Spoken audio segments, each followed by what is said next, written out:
Hello and welcome to North Country Matters. My name is Paige Smith and I'm a student majoring in communication and media at Clarkson University. Today we are hosting a conversation with Assemblywoman Addie Russell, who represents part of Jefferson and St. Lawrence counties in the 116th River District. Joining her to discuss childcare and family care issue is Donna Seymour, a member of the St. Lawrence County branch of the American Association of University Women and Public Policy Vice President of the AAUW-New York State. Welcome, Donna. Yes, thank you, Paige. Assemblywoman Russell, thank you for joining us in the studio again. You are our favorite return guest. Thanks for having me. Well, it's our pleasure. We're going to talk today about child and family care issues, which, as you know, are absolutely critical issues that not just we in New York State face, but everybody across the country faces. 3 weeks ago, I was in Watertown with Senator Gillibrand. You were with her today in Plattsburgh, and she was talking about the Family Act, which is the Paid Family Leave Insurance Act.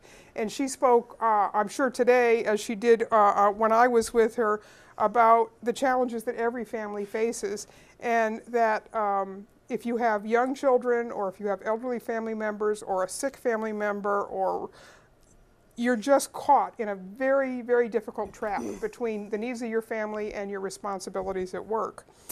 The truth is that the Family and Medical Leave Act, which just turned 21 a couple of weeks ago, was a policy solution, but it hasn't been updated, and it hasn't kept up with the pace of modern family needs.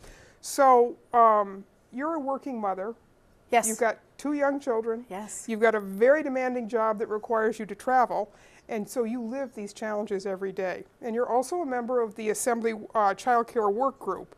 And at the end of the year, your work group made some policy recommendations for the way to address some of these issues here in New York State. Yes. Can you tell us a little bit about what you hope to do based on the work you did? Well, one of the recommendations is actually to adopt some sort of paid family leave provision.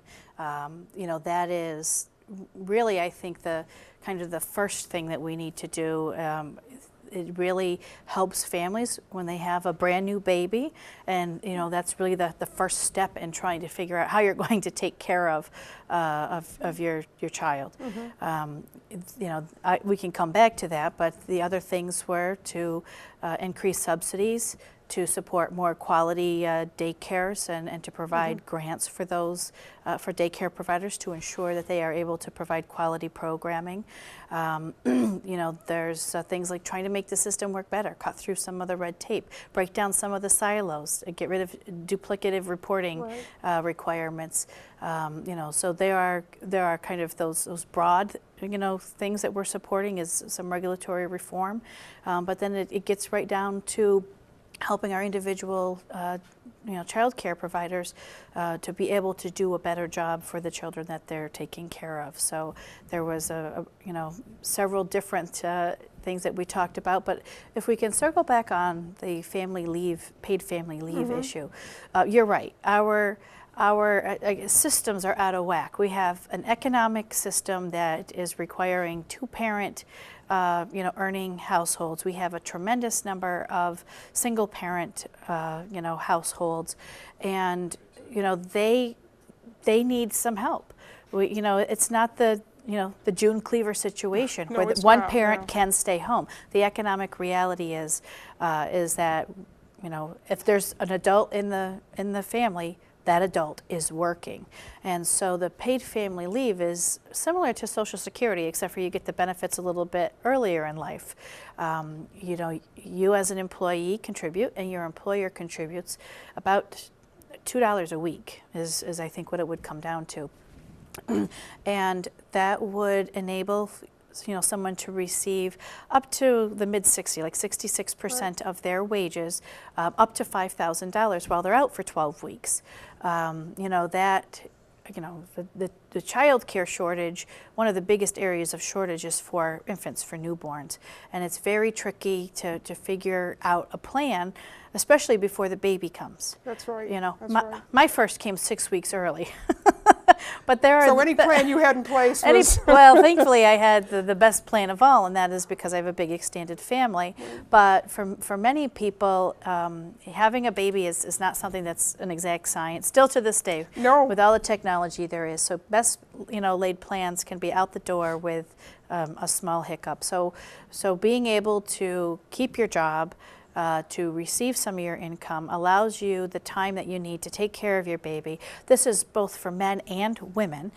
So the men can also participate in this. So if the mom has to go back to work, after the 12 weeks and there's a gap in their child care plan, dad can take off and receive payment as well. Can access this. That's huge, as we know, as particularly for a first baby, but even with a second child, sometimes that's as you say, the lack of infant care is really daunting in many, many places, and it's also the most expensive. And we know child care is almost scheduled on the school year, because obviously when the kids get to school age, we've all hit the lotto because our kids now can go to school. We don't have to pay anything in addition to our normal bills, but provided there isn't a snow day. Provided there isn't a snow day. But it's, it really, this paid family leave helps us tremendously in terms of infant child care and freeing up slots if there are parents that are able to take off time without jeopardizing their mortgage payment, their car payment, putting food on the table, all the necessities. And so with this very small investment that employees and employers are going to make, we could take a tremendous amount of strain off of the child care providers, and provide that wonderful bonding time with parents that I think every study shows is very important. And of course, it's not just infant care we're talking about. We're also talking about kids who get sick and may need some the tragedies. Time. I mean, this It's covers those tragedies. Something horrible happens and you need to intensively manage your child's condition. There's no substitute to mom or dad being there to ensure that the child is getting the care that they need, to follow and track everything that's going on, if God forbid the child is hospitalized. But then the other opposite is many of us are caught in that situation where we delayed having our families. So now we're at the point where we still have little ones that aren't yet into school or are very early in their school career. And then we have our parents who are in various states of needing our assistance as well.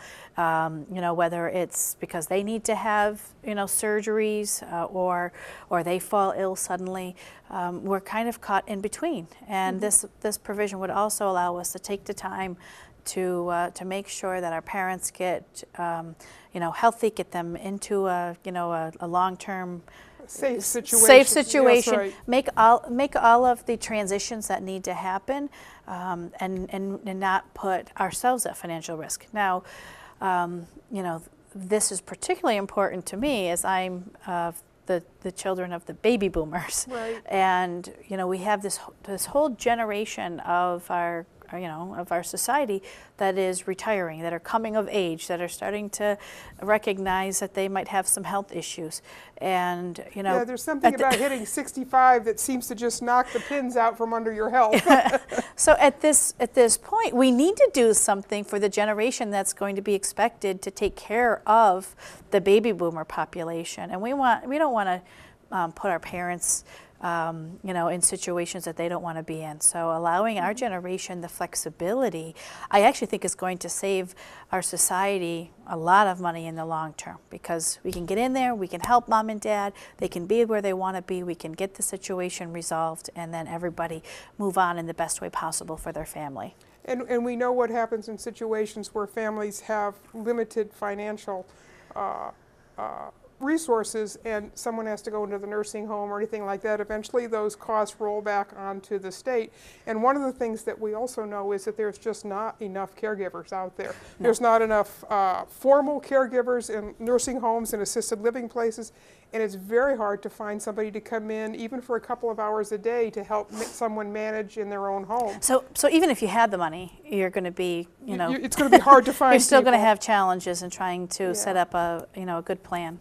So. Exactly, and one of the other things that is a problem in places like St. Lawrence County in the North Country is we're just plain underserved. We don't have a lot of, we don't have enough child care providers to begin with. We don't have enough good quality programs, and people are really challenged financially about finding somebody they can afford. Well, here's the other thing. You know, we talk about the health of our child care providers, our child care businesses. You know, if someone has to take time off from their job and they don't have, you know, that income anymore, if they have you know, if the child they need to take off time for was in daycare, that slot's now empty and that daycare provider isn't getting money.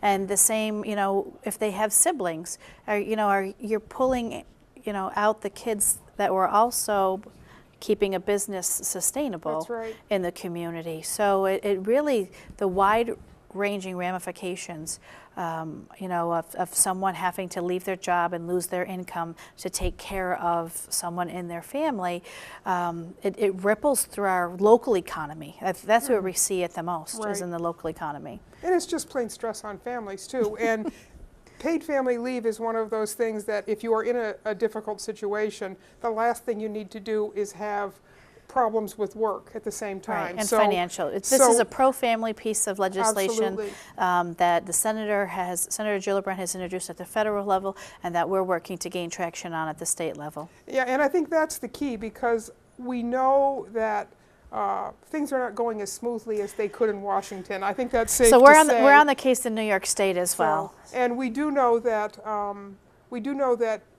where you live in this country depends a lot on how you live, simply because there are states that are being proactive about issues like this and are thinking ahead about child care and things like that. And then there are places where they are not spending a lot of time on that. So while the federal solution is nice, it's only a part of the solution, because we do need to solve these problems at the state and local level. Yes. And that brings us to the whole pre-K issue, which I know your kids have gone into pre-K. My grandchildren have been in pre-K. We're both big proponents of pre-K. But again, that's something that is not available in a uniform way across the state. And unfortunately, right now in New York State, it's a bit of a political football between the governor and the mayor of New York City, who's being very proactive about it. And I know there's some discussions about funding. So what do you think is going to happen in terms of pre-K at the state level? How do you think the budget's going to handle this issue? Well, I think you kind of have to dive into all of the pre-K issues to begin with. Right now, we have a system of essentially 2.5 hours a day pre-K. That's what we experience here in the North Country. Some school districts, however, do not provide pre-K opportunities. Those that do provide it, many of them do not provide transportation to pre-K. And so while we have the overall pre-K discussion, particularly in Albany, and I've been pointing this out, that accessing the opportunity of pre-K is a problem. You have to have transportation to pre-K for the vast majority of programs in the North Country.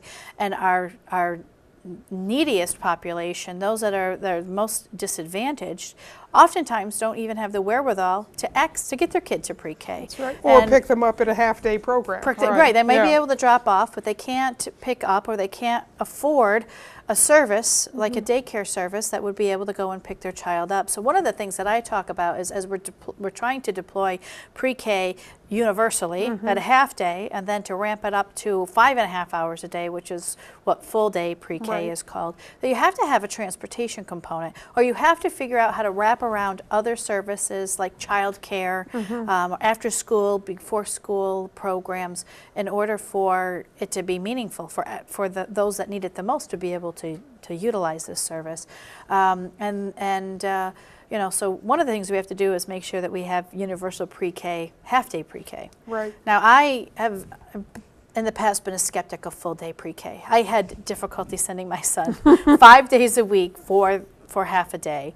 I put it to the pre-K, I guess, industry, what really is the value in having it for 5.5 hours. And they've said that they absolutely do get, 2 other, big blocks of instructional time, and also the opportunity for lunch, which Right. in many of our rural areas, a child getting a nice, well-rounded lunch is a very important It part is very important, of the, yes, of especially the plan. under the economic downturn that we've been experiencing in a Right. lot of rural places in this state. It's Right. very tough for families right now. And so the part that's now kind of the political football is that the mayor of New York City would really like to move to that 5.5 hour pre-K, that full day pre-K model, and then I would assume also support those wraparound services Right. that will allow a parent to drop off their child for the entire day, very similar to a daycare center. That's what we're talking about, is Right. getting them into the school setting as 4-year-olds versus just the daycare center. And so A pre-K daycare combination. I know Yes. my 4-year-old granddaughter in Florida is in one of those programs, and she loves it because she gets that school instruction, and then there's still the Playtime. The playtime, but it's a structured opportunity. There's still structured things that are going on, and it's a Yes. great combination program. Now, one of the things, people ask me, well, how do I feel about supporting a request from New York City to allow them to pay for this? And, it's a very simple answer. If they pay for the program in New York City, then the New York State budget doesn't have to pay for that. So that And so frees up we resources. we could actually be providing the half-day pre-K at all of our schools. We could look at transportation aid for all of upstate, and we can look at phasing in full-day pre-K programs on a much quicker time frame. Right. And so I don't know why people seem to think we should be conflicted about whether or not to support New York City financing their own universal full-day Right. pre-K program, because what it'll allow the state to do is to focus all of their efforts on the other upstate. 60% of us, sure. Exactly. That makes sense. One of the options here ought to be some kind of a hybrid program as well for folks that may want to have the introduction of pre-K but still have the family time in the afternoon, so that there should be ways to manage this so that it isn't a mandatory program, but you can opt into the level of service that makes sense for your family. And those models exist all around the right. state. What we need to do though is provide those opportunities. And when the child is in pre-K, that reduces the strain on our child care system as well, That's right. because they are now moved into the school setting a little bit earlier, and those programs are funded by the state, so they don't come out of an individual's own pocket. Right, and the people who need it the worst, of course, have the not very deep pockets. Another piece of this is the after-school piece as well. Yes. And that's another way to look at this in terms of the pre-K, the child care. School day is one thing, but then there's that after-school piece. Somebody may need something from 3 to 5 o'clock or 3 to 5:30. So Yes. is the state looking at being able to perhaps beef up some of those kinds of programs and help communities figure out how to provide that? Yes, that's another component that's extremely important.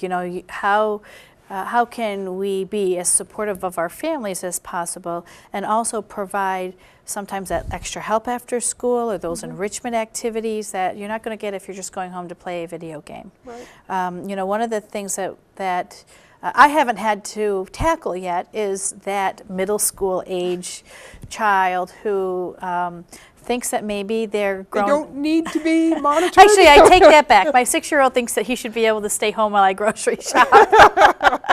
But the fact of the matter is that these programs are just as important for those middle school age to early high schoolers who you want to provide an environment where they can do some independent work, but that they're also supervised, so they're That's not right. engaging in bad behavior. Because everybody knows who isn't home. And so they know where the places to go are. Yes. Having gone through that with my own kids, and now with my grandkids, one of whom is now in the middle school. Yes. So yes, I agree with you. And it's funny, you know, you think when you're a parent with young children, you think, well, that's when they need me the most. But in fact, they never stop needing you. It's just a different need. It's a different set of needs. But you know, staying after school used to be either you were doing sports or you were in detention. And staying after school, I really think we need to transition that into a whole different, you know, type of I guess, state of mind. You know, that staying after school is good because you can get that extra help. And you know, the kids getting that extra help from the professional teacher instead of you sitting at home scratching your head on how to do the math, which many parents are sitting at home right now scratching their head trying to figure out how to do the math. They are. But that's a whole different Common Core dialogue that we can have. That's actually a discussion we're going to have with Tom Burns in a few weeks. Okay, so, yeah. so there's a lot of opportunity so that when the parents and the kids are home together, that they can have more quality family time instead of fighting over homework and what needs to get done. And so these after-school programs are great for the kids. They also maybe can have a little bit of independence, a little self-direction, but also that you know that they're safe, they can get what they need to have done with the professional help that's, you know, already at the school, and then have better family time. Better work-life balance, so to speak. Absolutely. Work-life balance is actually the issue. It is absolutely the issue for families all across the country and the state. Of course, one of the issues about providing enrichment at school is that our schools are under the gun financially because of budget cuts and budget constraints. You know, and that's why we're trying to figure out if we can utilize, we're not getting the best bang for our buck in terms of childcare. We need to come together and create a system. Right now, it's very patchwork, and the child care system has been put together in a very patchwork manner. And so what we need to do is come up with a much more efficient and effective way of ensuring that our children are taken care of. We're not going to go back to the days where you know, there's going to be an adult at home. I don't see that happening. I don't think it's really been the case in the North Country for many, many, many years. Even if mom was home and dad was home because you were on a farm, people were working. That's right. They weren't just sitting idle. Supervising homework. Right. That's a myth that, you know, I don't think really, for the most part, here in the North Country, we ever had that June Cleaver situation. No, we do have probably better than some places the extended family, and Yes. that is and multi-generation homes. Multi-generation homes, yes, exactly. But we've all seen a grandkid not get along with grandma, or grandma take issue with what the grandkid is doing. So they're not always optimal situations, but at this, you know, we have to change our society. You know, if the economy isn't reacting to things like paid family leave, if there's no, you know, nothing to fill the void for after-school activities and for child care from 0 to 4 or 5 years old, you know, we have to step in as policymakers and work to come up with the best solutions for everyone involved. Absolutely, and that, of course, is the problem, is that policy never quite catches up to the need. By the time you've decided what the need is and the policy is in place, the need has moved on. So you always are doing a little bit of catch-up, but these are clearly issues that people are struggling with everywhere. And so it's time for the policymakers to really recognize that. Part of the problem is, I think, that in places like Albany and Washington, the people who are in the policy-making decisions may not actually be living the same life that the people who need the help get. So that's why it's nice to have someone like yourself who's representing us, because there's no way some of the folks down there in Albany are really struggling with what do they do with their 4-year-old and their 6-year-old. Right. Well, that's the benefit. You know, I'm living this, and you know, it allows me to have a very unique perspective. You know, from even you know, changes from 10 years ago. You know, you know, the fact that we have half-day pre-K has created, you know, problems, those unintended consequences Yes. of a good thing. And so, you know, that's also part of the dialogue. You know, I'm able to say, hey, we messed up. We didn't include transportation in this. And hey, you know, it's an imperfect system. You know, I can give a critique at the same time because I'm in it. And That's while right. 10 years ago, everyone might have been patting themselves on the back to say we did a great thing, we constantly need to correct things that are you know, aren't going the way that they should, address new and emerging issues. And so, Well, and we know that just from the education funding questions alone, that things that solved problems 20 years ago have only exacerbated problems today. So absolutely, these are the kinds of things. But you know, to get back to paid family leave for a moment, that really is such a huge solution to a lot of different kinds of issues. It's practical. Absolutely. And it's simple. And it's as much pro-business as it is pro-family. You know, we, on a large scale, we have failed to plan for the baby boom generation. That's right. This not only helps our young families that are struggling with, you know, student loans. That's a whole other topic we could talk about. Yes, it is. You know, if you're a professional person, you have a lot of financial obligations from a very young age. But this also provides the mechanism to help patch the fact that we have failed to plan for a large aging population with a much smaller population that's going to be required to keep the economy running and provide care. Yes. And so it's a patch on both ends, so to speak, and I don't think we can get it fast enough in this state or in this country as well. Or in the country, exactly, and that's something that the policymakers at both ends of the spectrum, state and national, really need to take to heart, And just to solve those work-life balances that we all struggle with. Well, and you know, I always like to bring this back to also how it affects us as a rural community. Mm-hmm. You and I know that we're having to travel long distances for doctor's appointments. We have to go outside of this area for advanced levels of care. You know, we can take off a half a day so we can drive home and get our child and drive them out to the doctors and back, or our parents or our grandparents. But if there's anything major going on, it's just incompatible with work. It's a 3-hour trip to Burlington or a 3-hour trip to Syracuse. We just had this That's fight right. with the Ogdensburg Psychiatric Center that, you know, the burden that it would place on families, throw them out of work just to deal with someone who needed health care. That's right. And so it has a special urgency here in the North Country because, you know, in a suburb, you might be able to get to and fro in a very short amount of time.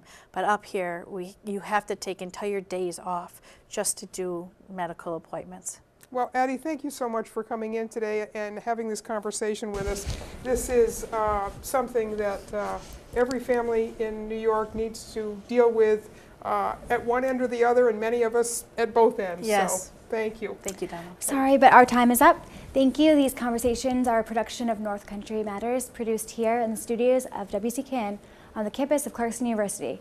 This show is a civic collaboration between the St. Lawrence County branch of the American Association of University Women, of the St. Lawrence County League of Women Voters, and Communications and Media Department of Clarkson University. Until next time, remember, our North Country Matters.